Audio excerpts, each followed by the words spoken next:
صاحب بالنسبة لي كلام على ورق خلاص اتحرق اما اتزنق لخير ولجأ يصعب يحب الغير اللي بتحبه لنفسك مسأل تعرف اطلب مستفر انما المشكلة انه عايش كده وخلاص من غير احساس شفنا مع بعض حاجات كتير وقفت جنبه في حاجات كتير بس في وقت حزني واكتر وقت محتاج هو يقف جنبي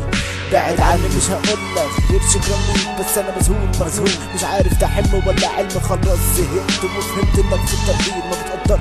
ما بتزهقش من المصايب ما بتخلاش تعرفني بس وقت شدتك ومحنتك وبعدها تبعد ما اشوفش سحنتك الدخان سايقك للهلاك تعرف ده عشان جوان تعرف ده عشان جنين المهم انك تنسى نفسك وتعيش تايه في الحياة ومنتهى اللذة وانت بتشرب وتلف لحد ما مخك يجف وتنحرف عم صارك الشيطان لعب في دماغك وفرك ان ده عنوانك ادمان وسكر وحرمان صراع بينك وبين الشيطان